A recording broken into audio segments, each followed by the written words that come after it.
In this video, I will show you one of the most amazing opening traps that 97% of chess players fall for, and it starts after the moves e4, e5. And this is an opening trap you can play with white. So we are going to play knight to f3, attacking this pawn in the center, and most of your opponents are going to respond with knight to c6, protecting the pawn, and then you can play bishop to c4, which basically is the Italian game, in which in many variations there are already a lot of traps. The Italian game is an amazing opening. And here, the most common response by black to the Italian game is to play bishop to c5. This is the most common line you will get, and there are many different traps and tricks you can set up in this line, but we're going to take a look at the most amazing one. So here as white, we will continue with the move pawn to c3. And all of this is just regular development. We are developing the pieces, preparing to castle, and we're going to play c3 and then also d4 to strike in the center.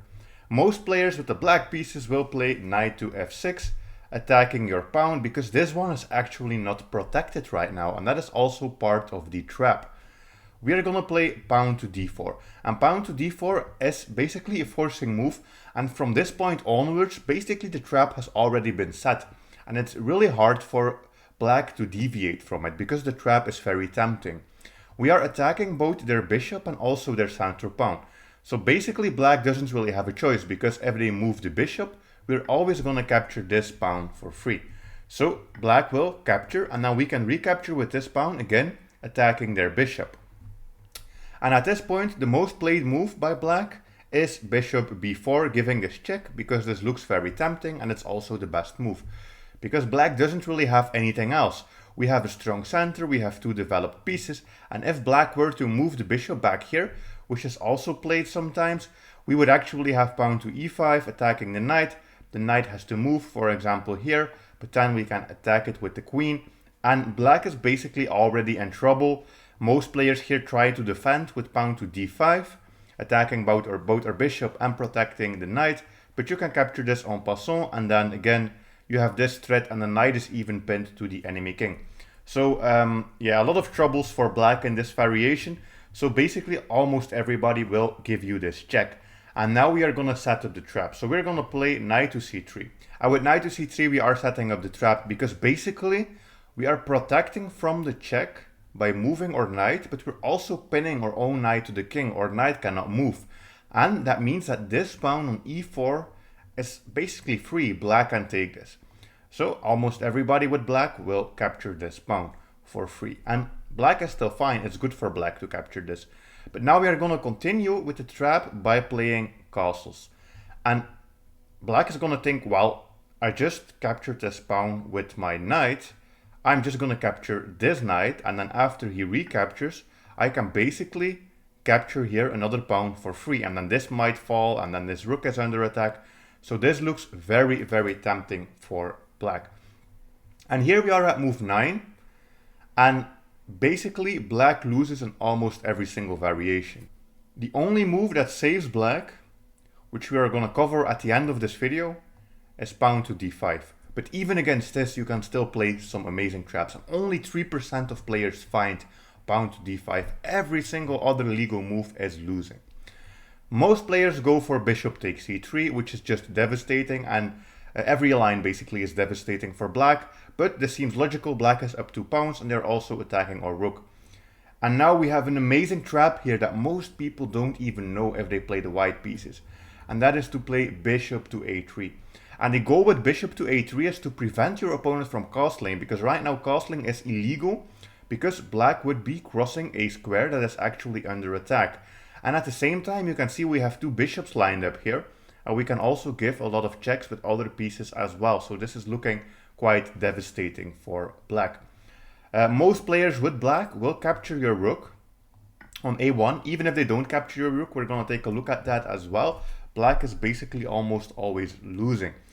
And if they capture your rook, this is the most beautiful example. We can give a check with our rook, and basically this king is already stuck. He cannot move anywhere.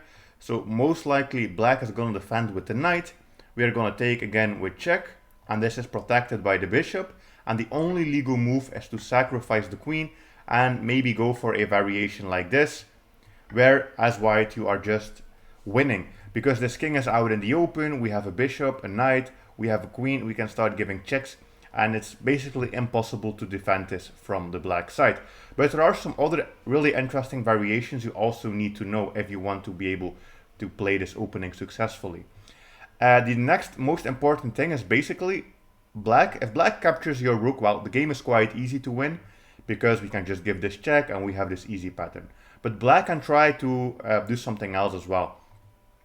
One of the most common defenses by black is to play pawn to d6 because they think, well, we are blocking this diagonal for the bishop and now at least they can try to castle. And it's really important here that you know the right moves and that you play very accurately.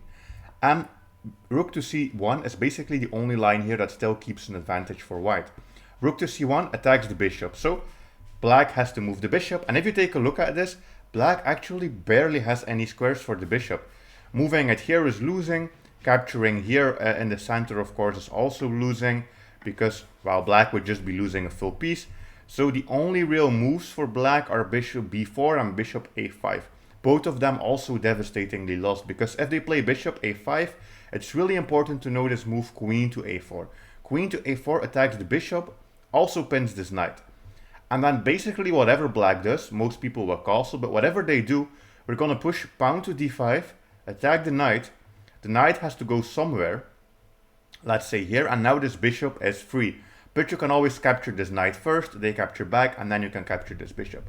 If they play something else, for example, if they play bishop d7 trying to protect, you can actually still play this move pawn to d5. And after they move the knight, well, we are just going to simply capture this bishop now. And okay, black can always capture here. They can try to come in with a check, they can try to come in with the bishop, but basically black doesn't have anything and white is completely winning in all of these lines.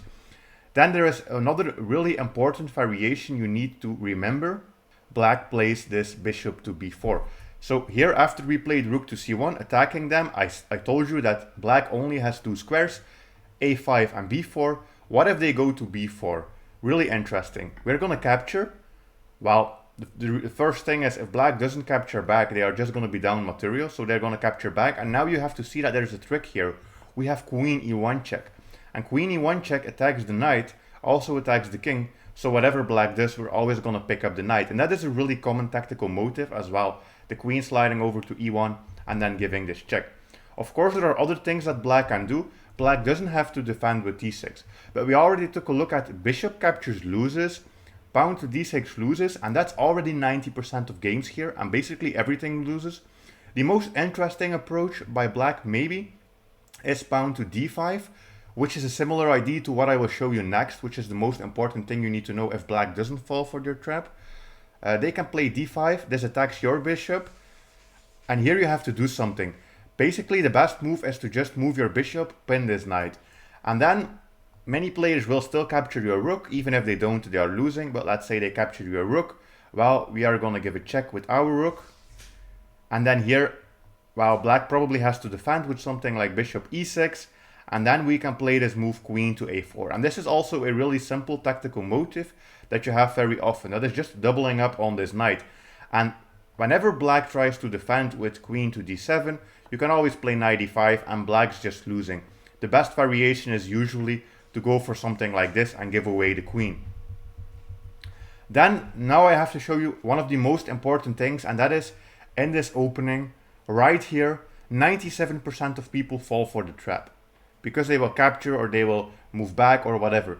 But there is one move that saves black, and that move is an immediate pawn to d5, because now black is counterattacking our bishop, we are attacking their bishop, but here you can still set up a beautiful, beautiful trap, and that is here to play the move bishop to b5.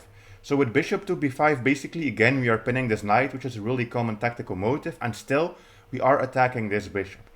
And now black has to realize, okay, I have to move this bishop, and the only way for black to keep the game equal is to go back to e7 or d6.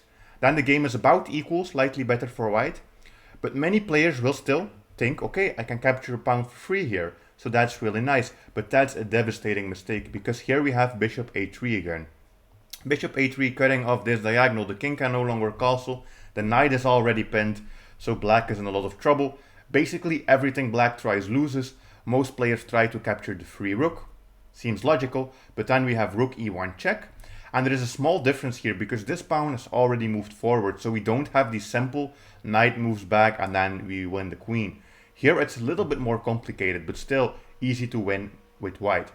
Bishop e6 is probably the move you will almost always see because it's the only move that doesn't straight up lose the game.